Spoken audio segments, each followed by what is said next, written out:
अस्सलाम वालेकुम वरहमतुल्लाहि वबरकातुह। आज हमारा टॉपिक है कि शैतान कैसे मरदूद हुआ। तकब्बुर की वजह से शैतान मरदूद हुआ। अल्लाह ताला का इबलीस को कहना है कि इससे उतर जा, जिससे निकल जा। इस बात पर दलील है कि वो आसमान में था, जिससे उसको उतारने का हुक्म हुआ। उसने जो मर्तबा और मुकाम अल्लाह ताला की इबादत करके हासिल किया था, अपनी फरमाबरदारी और इबादत से फरिश्तों जैसा करार दिया गया। वो अपने तकब्बुर और हसद और अल्लाह ताला की नाफरमानी की वजह से अपने इस मर्तबे से हाथ धो बैठा और जलील और रुसवा करके ज़मीन पर उतार दिया गया। और आदम हवा को अल्लाह ताला ने हुक्म दिया कि तुम जन्नत में सुकूनत अख्तियार करो, जैसा कि अल्लाह ताला ने फरमाया कुरान पाक की आयत और इसका तर्जमा। और फरमाया कि अल्लाह ताला ने, ए आदम, तू और तेरी बीवी जन्नत में रिहाइश अख्तियार करो और इसमें से जहां से चाहो खिलाओ खाओ, और इस दरख्त के करीब ना जा, वरना तो तुम जालिमों में से हो जाओगे। इस आयत में फरमाया अल्लाह ताला ने, तू निकल जा इससे जलील और रांधा हुआ इनमें से जो तेरी पैरवी करेगा, मैं तुम तमाम से जहन्नम भर दूंगा। अल्लाह, ए आदम, तू और तेरी बीवी जन्नत में ठहरो और जहां से चाहो खाओ और इस दरख्त के करीब ना जाओ, ऐसा करने से तुम जालिमों में से हो जाओगे। और अल्लाह ताला ने फरमाया, जिसका तर्जमा ये है, और जब हमने फरिश्तों को कहा कि तुमको सजदा करो, तो उन्होंने सजदा किया मगर इबलीस ने इनकार किया।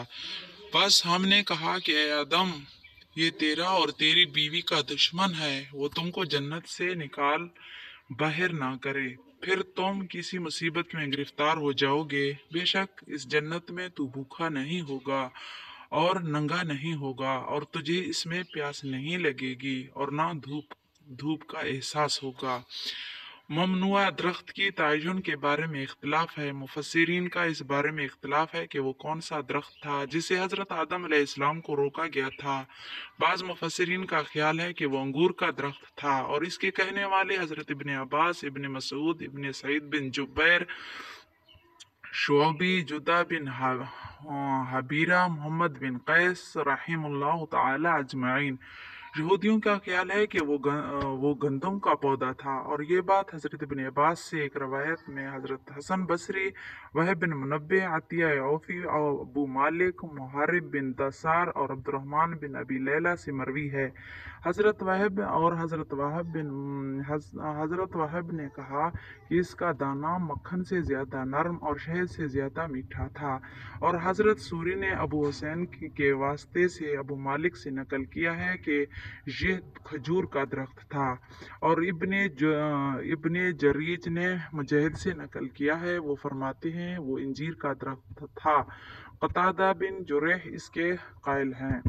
हज़रत अबू आलिया ने कहा, वो ऐसा दरख्त था कि इसके खाने से बोलो बराज की ज़रूरत या हवा खारिज होने की शिकायत होती थी, और ये चीज़ें जन्नत के शयान शान नहीं थी।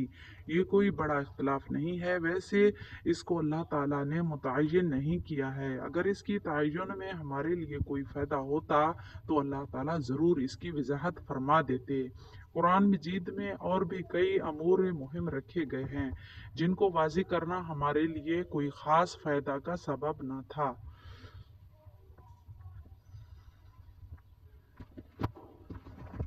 हज़रत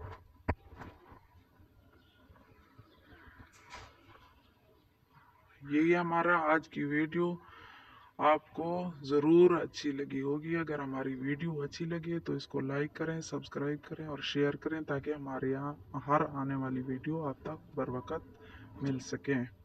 अल्लाह हाफ़िज़।